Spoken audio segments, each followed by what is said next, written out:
Cinema நேயர்களுக்கு அன்பு வணக்கம். Welcome to MT3. சிறியவர்கள் முதல் பெரியவர்கள் வர ரசிக்கக்கூடிய திரைப்படங்கள்ல ஒன்றுதான் அவதார். 2009ஆம் ஆண்டு இதனுடைய முதல் பாகம் வெளிவந்தது. இந்த படம் உலக அளவுல மாபெரும் வசூல் சாதனை படைச்சது. இன்று வரை உலக அளவுல அதிக வசூல் செய்த திரைப்படங்கள்ல முதல் இடத்துல இருக்கு அவதார். இதன் பின் கடந்த 2022ஆம் ஆண்டு அவதார் 2ஆம் பாகம் வெளிவந்தது.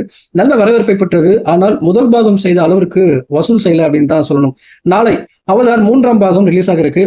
ஜேம்ஸ் கேமரூன் இயக்கத்துல உருவாகியுள்ள இப்படத்துல ஜியோ சல்டானா, சாம் ஒர்த்திங்ஸ்டன் உள்ளிட்ட பல நட்சத்திரங்கள் இந்த படத்தில் நடிச்சிருக்காங்க.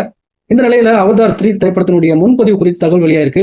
இதுவரைக்கும் இந்திய அளவில் நடைபெற்ற முன்பதிவுல இந்த படம் 13 கோடி மட்டுமே வசூல் பண்ணிருக்கு. இது மிகவும் குறைவான முன்பதிவு வசூல் அப்படின்ற மாதிரி சொல்றாங்க. ஓகே கைஸ், அடுத்ததான் பாத்தீங்கன்னா ஜனநாயகன் படத்தினுடைய வெளிநாட்டில் முன்பதிவு வசூல் எவ்வளவு அப்படிங்கிறத நம்ம பார்க்க போறோம். தளபதி விஜய், வினோத் கூட்டணியில உருவாகி இருக்கும் திரைப்படம் தான் ஜனநாயகன். இது விஜயனுடைய கடைசி திரைப்படம் அப்படிங்கிறதுனால ரொம்ப ஸ்பெஷலாகவும் அமையும் என ரசிகர்கள் மிகப்பெரிய எதிர்பார்ப்பு இருக்கிறாங்க. இந்த படத்துல இருந்து ஏற்கனவே முதல் பாடல் வெளிவந்து நல்ல வரவேற்பை பெற்றது. இதைத் தொடர்ந்து 2வது பாடல் இன்று மாலை வெளியாகிறது அப்படின்ற மாதிரி ரசிகர்கள் ஆளுடன் எதிர்பார்த்து காத்துட்டு இருக்காங்க. முன்னணி நடிகர்கள் படங்கள் என்றாலே முன்பதிவு பட்டையை கிளப்பும். அதுவும் உச்ச நட்சத்திரமாக இருக்கும் விஜயின் படம் என்ன சொல்லவே தேவையில்லைங்க. ஜனநாயகனுடைய படத்தினுடைய முன்பதிவு வெளிநாட்டுல ஆல்ரெடி ஸ்டார்ட் பண்ணிட்டாங்க.